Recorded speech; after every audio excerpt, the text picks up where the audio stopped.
Programme के इस हिस्से दे विच हुण की कह सकते हैं कि वो 4 दिन की चांदनी फिर काली रात। मतलब 4 दिन की जिहड़ी आरजी जंगबंदी हुई सी, दिल नूं माड़ा जिहा सुकून होया सी, सुख दा साह आया सी, लेकिन वो साह जिहड़ा हैगा सी उहदी लड़ी टुट गई है, क्योंकि 4 दिन की आरजी जंगबंदी वो भी टुट गई है। अमरीका और ईरान के दरमियान एक बार दोबारा हमले शुरू किए जा रहे हैं। मशरक़े वुस्ता दे विच जिहड़ा बारूद है वो एक बार फिर फैलदा पिया। अमरीका और ईरान के दरमियान जंग का नवा मोड़ जिहड़ा हैगा वो सामने आ गया। उर्दन दी फिजावां दे विच शदीद जिहड़े धमाके ने वो भी सुनाई देंदे पे ने। ईरान दे वल्लों उर्दन दे विच अमरीकी जिहड़ा फौजी अड्डा सी और जिहड़े उन्होंने निशाना बनाया गया। अमरीकी सेंटकॉम के मुताबिक अमरीकी फौजी अड्डे के उत्ते ईरान के वल्लों बैलिस्टिक मिसाइल वो सिट्टे गए ने, जिथे दा जिहड़ा हैगा दिफाई निज़ाम उन्हें मिसाइलों नूं रोक दिता। अमरीकी फोर्सिस वो भी काफ़ी हाई अलर्ट ने। और सिर्फ इत्थे ही नहीं गल मुकदी हैगी, पासदाराने इनकलाब ने आबराए हुरमस दे विच 3 ऑयल टैंकर्स नूं भी रोक लिया है कि इत्थे रुक जाओ, अगे नहीं जाना। ईरानी हुकाम का यह कहना है कि टैंकर्स नूं टैंकर्स ने वार्निंग दी सी ना उन्होंने नज़रअंदाज कर दी, मनी नहीं हैगी। हालांकि असीं क्या सी कि भी आगे ना आना, लेकिन वो आए और फिर असीं ये कीता। अमरीकी सदर डोनाल्ड ट्रंप ने ईरान नूं धमकी दी है कि अगर मेरी सुन ला गल, अगर ये मुआहदा ना होया तो नताइज बड़े खतरनाक होंगे। वैसे बंदा पूछे गया जिन्नी दफा तू कह चुके ना तू कर ही लै। हुण ईरान की वो सूरत हाल बनी पई है कि भी ईरान कहना चंगा ठीक है, असीं नहीं करना मुआहदा, तू कर ला जिहड़ा कुछ करना है। बहरहाल उन्होंने धमकी ये दी है कि अगर तुसीं मुआहदा नहीं करते तो ये नताइज बड़े खतरनाक होंगे। और डोनाल्ड ट्रंप के मुताबिक पिकैक्स पहाड़ी जिहड़ी हैगी है, जोहरी तनसीबात, पुल और दीगर जिहड़ा अवामी ढांचा है वो भी कहता है कि असीं तबाह कर देंगे, वो तबाह किया जा सकता है। और उन्होंने ये भी आख्या है कि 2 घंटिया तो भी घट टाइम के जिहड़े वड्डे वड्डे जिहड़े पुल ने ना ये भी तबाह हो सकते हैं। और जिहड़े तुहाडे पावर प्लांट्स ने ये तो असीं एक दिन दे विच खत्म कर देने, ये भी खत्म हो सकते हैं। ये धमकी खिते नूं शदीद नुकसान पहुंचाती पई है। ये वैसे भी धमकियां अमन की राह हमवार नहीं करदियां। कि अमरीका और ईरान के दरमियान मुज़ाकरा का बूहा खुला है या बंद हो गया?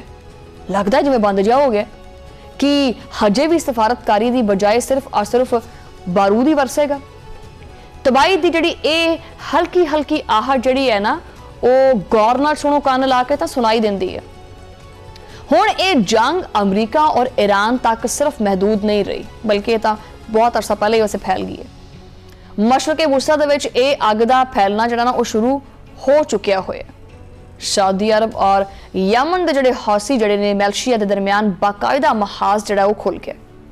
और यमन के हौसिया ने बुहरा अहमद दे विच सऊदी ऑयल टैंकर NCC गजाल के उत्ते बैलिस्टिक मिसाइल वो भी सट दिता है।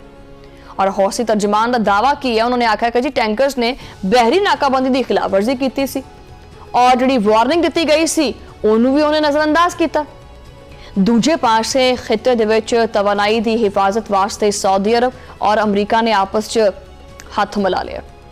दोनों ने मिल के इराक दे विच मौजूद ईरान नवाज मुसल्ह गिरोहां दे जिहड़े ठिकाने ने ना उन्हां दे उत्ते जवाबी फजाई हमले कीते ने।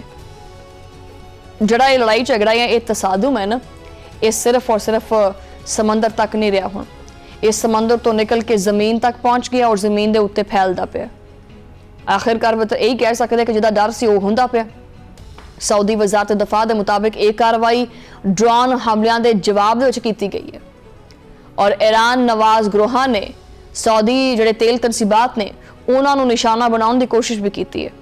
इस तो पहले सऊदी अरब के मशरकी इलाके दे विच तेल तनसीबात के उत्ते हमला नाकाम बनाया गया सी और इराक के उत्ते दागे गए बहुत सारे जिहड़े ड्रोन अहदाफ सी वो भी उत्थे हद तक पहुंच के उन्होंने सारा कुछ तबाह किया।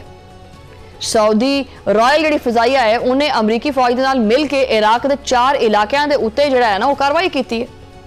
मुसल्ह मलेशिया के ठिकाने जिहड़े हैगे है या असला गोदाम जिहड़े हैगे है और जिहड़े इन्हां दे लॉजिस्टिक मराकज़ हैगे ने उन्होंने तबाह किया गया। सऊदी फौज के तर्जुमान मेजर जनरल तुर्की अल माकी ने यह चीज़ आखी है कि कार्रवाई कौमी सलामती या मुआशी मफादात के तहफ़ुज़ वास्ते जिहड़ा ना की गई है। सऊदी अरब जिहड़ा मौक़िफ़ है वो इंतहाई वाज़े, जिहदे विच मेजर जनरल तुर्की अल माकी ने जोर दिता है कि मुमलिकत आपदी खुद मुख्तारी का दिफा करने का पूरा पूरा हक और जवाब रखती है।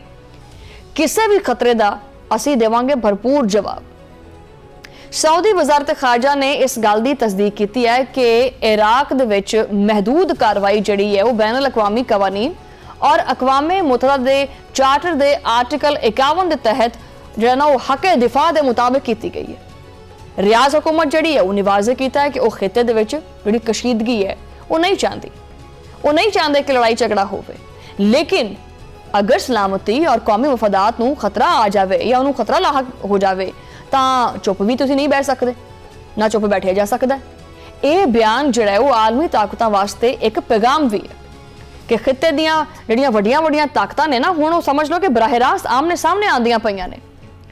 ਅਮਰੀਕੀ ਸੈਂਟਰਲ ਕਮਾਂਡ ਨੇ ਇਹ ਚੀਜ਼ ਦਾ ਦਾਅਵਾ ਕੀਤਾ ਹੈ ਕਿ ਇਰਾਨੀ ਪ੍ਰੌਕਸੀਜ਼ ਦੀ ਵੱਲੋਂ ਜਿਹੜੇ ਹਮਲੇ ਨੇ ਉਹ ਪਾਸਦਰਾਨੇ ਇਨਕਲਾਬ ਦੀ ਹਦਾਇਤ ਦੇ ਬਿਲਕੁਲ ਐਨ ਮੁਤਾਬਕ ਕੀਤੇ ਜਾ ਰਹੇ ਨੇ।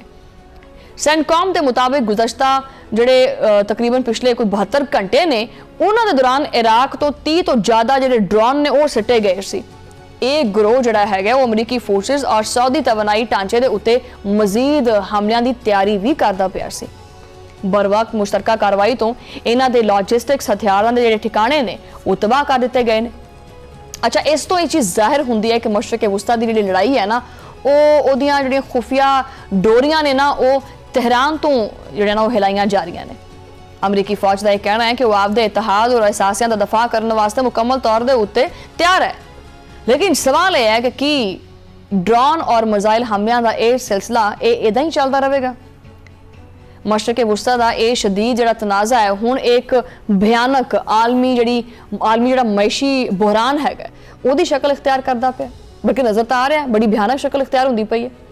ਖਲੀਜ ਔਰ ਸਮੁੰਦਰੀ ਰਾਸਤਿਆਂ ਦੀ ਨਾਕਾਬੰਦੀ ਦੇ ਉੱਤੇ ਦੁਨੀਆ ਭਰ ਦੇ ਜਿਹੜੇ ਖਾਮ ਤੇਲ ਦੀਆਂ ਕੀਮਤਾਂ ਨੇ ਉਹ ਤੁਹਾਨੂੰ ਪਤਾ ਹੀ ਹੈ ਕਿ ਜਦੋਂ ਦੀ ਇਹ ਕਸ਼ੀਦਗੀ ਚੱਲਦੀ ਪਈ ਹੈ ਤੇਲ ਕਦੀ ਤਾਂ ਚਲਾ ਜਾਂਦਾ ਕਦੀ ਠਾਂ ਆ ਜਾਂਦਾ, ਕੀਮਤਾਂ ਯਕਦਮ ਹੀ ਤਾਂ ਚਲੀਆਂ ਜਾਂਦੀਆਂ ਨੇ ਔਰ ਜਿਹੜੀ ਆਲਮੀ ਸਪਲਾਈ ਚੇਨ ਹੈ ਉਹ ਮੁਤਾਸਰ ਹੁੰਦੀ ਹੈ।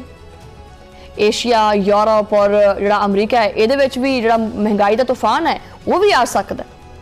ਆਮ ਸ਼ਹਿਰੀ ਦੀ ਜ਼ਿੰਦਗੀ ਮੁਆਸ਼ੀ ਤੌਰ ਦੇ ਉੱਤੇ ਸ਼ਦੀਦ ਮੁਤਾਸਰ ਹੋਏਗੀ ਅਗਰ ਦੁਨੀਆ ਦੀਆਂ ਵੱਡੀਆਂ ਤਾਕਤਾਂ ਨੇ ਫੌਰੀ ਤੌਰ ਦੇ ਉੱਤੇ ਕੋਈ ਸਫਾਰਤੀ ਮੁਦਾਖਲਤ ਨਾ ਕੀਤੀ। ਪਾਕਿਸਤਾਨ ਤਾਂ ਖੈਰ ਕਰਦਾ ਹੈ, ਪਾਕਿਸਤਾਨ ਤਾਂ ਹਜੇ ਵੀ ਕੋਸ਼ਿਸ਼ ਕਰਦਾ ਪਿਆ, ਲੇਕਿਨ ਅਗਰ ਹੋਰ ਵੀ ਵੱਡੀਆਂ ਤਾਕਤਾਂ ਨੇ ਫੌਰੀ ਤੌਰ ਦੇ ਉੱਤੇ ਸਫਾਰਤੀ ਮੁਦਾਖਲਤ ਨਾ ਕੀਤੀ ਤਾਂ ਜਿਹੜੀ ਇਹ ਇਲਾਕਾਈ ਜੰਗ ਹੈ ਨਾ ਜਿਹੜੀ ਸਮੁੰਦਰ ਤੋਂ ਨਿਕਲ ਕੇ ਜ਼ਮੀਨ ਤੱਕ ਪਹੁੰਚ ਗਈ ਹੈ ਇਹ ਹੌਲੀ ਸਮਝ ਲਓ ਕਿ ਤੀਸਰੀ ਆਲਮੀ ਜੰਗ ਬਣ ਸਕਦੀ ਹੈ।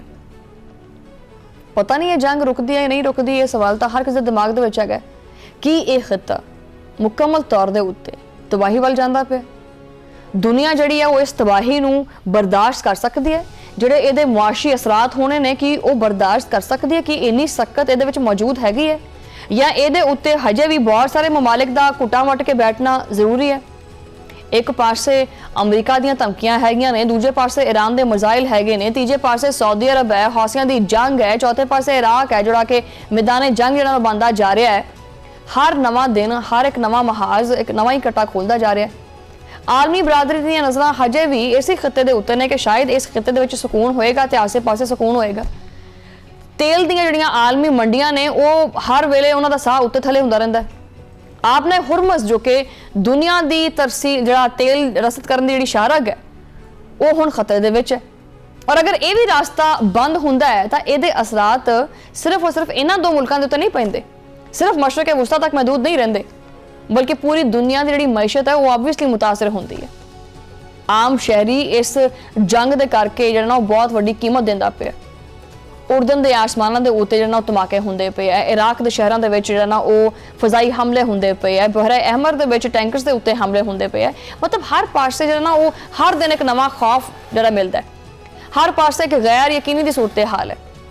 ਮਾਹਿਰੀਨ ਖਬਰਦਾਰ ਵੀ ਕਰਦੇ ਪਏ ਆ ਕਿ ਉਹਨਾਂ ਦੇ ਮੁਤਾਬਕ ਇਹ ਚੀਜ਼ ਹੈ ਕਿ ਅਗਰ ਇਹ ਕਸ਼ੀਦਗੀ ਵੱਧਦੀ ਰਹੀ ਨਾ ਤਾਂ ਫਿਰ ਸਮਝ ਲਓ ਕਿ ਇਹ ਜਿਹੜੀ ਜੰਗ ਹੈ ਜਿਹਨੂੰ ਰੋਕਣਾ ਚਾਹ ਰਹੇ ਆ ਨਾ ਫਿਰ ਇਹ ਜੰਗ ਨਹੀਂ ਰਹੇਗੀ, ਇਹ ਪਤਾ ਨਹੀਂ ਕੀ ਬਣ ਜਾਏਗਾ। ਫਿਰ ਇਹ ਇੱਕ ਵਸੀਹ ਤਰ ਜਿਹੜਾ ਆਲਮੀ ਤਸਾਦੁਮ ਹੈ ਨਾ ਉਹ ਬਣ ਸਕਦਾ ਹੈ। ਇਹ ਖਦਸ਼ਾ ਮਹਿਜ਼ ਸਿਰਫ ਗੱਲਾਂ ਬਾਤਾਂ ਤੱਕ ਮਹਦੂਦ ਨਹੀਂ ਹੈ। ਤੁਹਾਡੇ ਸਾਹਮਣੇ ਹੈ ਕਿ ਜੋ ਮੈਂ ਇਸ ਸੈਗਮੈਂਟ ਦੇ ਆਗਾਜ਼ ਦੇ ਵਿੱਚ ਆਖਿਆ ਹੈ ਕਿ ਇੱਕ ਪਾਸੇ ਅਮਰੀਕਾ ਕਹਿੰਦਾ ਕਿ ਵੀ ਹਮ ਮੁਆਹਿਦਾ ਵੀ ਕਰਨਾ ਚਾहते हैं और नालों नाल कहना धमकी भी दे देता है कि अगर ये ना किया तो मैं ये कर दूंगा। ਹੁਣ ਕਿਹੜਾ ਬੰਦਾ ਜਿਹੜਾ ਧਮਕੀ ਬਰਦਾਸ਼ਤ ਕਰਕੇ ਤੇ ਆਰਾਮ ਸਕੂਨ ਨਾਲ ਬੈਠਾ ਰਹੇਗਾ? ਜ਼ਾਹਿਰੀ ਗੱਲ ਹੈ ਅਗਰ ਤੁਸੀਂ ਕਿਸੇ ਆਮ ਇਨਸਾਨ ਨੂੰ ਗੱਲ ਕਰ ਦੋਗੇ ਨਾ ਤਾਂ ਉਹ ਵੀ ਅੱਗੋਂ ਤੁਹਾਨੂੰ ਦੋਸ਼ ਸੁਣਾਵੇਗਾ ਤੇ ਉਹ ਤਾਂ ਫਿਰ ਇੱਕ ਤਾਰੀਖ ਰੱਖਣ ਵਾਲਾ ਇੱਕ ਮੁਲਕ ਹੈ ਉਹ ਕਿੱਦਾਂ ਬਰਦਾਸ਼ਤ ਕਰ ਸਕਦਾ? ਕਿੰਨਾ ਕੁਛ ਉਹਦੇ ਨਾਲ ਹੋ ਗਿਆ, ਉਹਦੀ ਕੌਮ ਜਿਹੜੀ ਮੁਤਹਿਦ ਹੋ ਗਈ ਹੈ, ਉਹ ਇੰਨਾ ਕੁਝ ਖੋ ਚੁੱਕੇ ਆ ਆਪਣਾ, ਫਿਰ ਵੀ ਉਹਨਾਂ ਨੂੰ ਧਮਕੀਆਂ, ਜਾਂ ਤਾਂ ਫਿਰ ਬੰਦਾ ਧਮਕੀਆਂ ਦੇ ਲਵੇ ਜਾਂ ਫਿਰ ਆਪਣਾ ਜਿਹੜਾ ਨਾ ਮੁਜ਼ਾਕਰਤ ਕਰ ਲਵੇ। ਇਹ ਅਜੀਬੋ ਗਰੀਬ ਜਿਹੜੇ ਹਕਾਇਕ ਨੇ ਸਾਹਮਣੇ ਆਉਂਦੇ ਪਏ ਜੋ ਕਿ ਮਜ਼ੀਦ ਕੋਈ ਤਸ਼ਵੀਸ਼ਨਾਕ ਸੂਰਤ-ਹਾਲ ਪੈਦਾ ਕਰ ਸਕਦੇ ਆ। ਔਰ ਦੁਨੀਆ ਇਸ ਵੇਲੇ ਇੰਤਹਾਈ ਜਿਹੜਾ ਨਾ ਉਹ ਇੱਕ ਨਾਜ਼ੁਕ ਜਿਹੜੀ ਕੜੀ ਹੈ ਨਾ ਉਹਦੇ ਉੱਤੇ ਹੈ।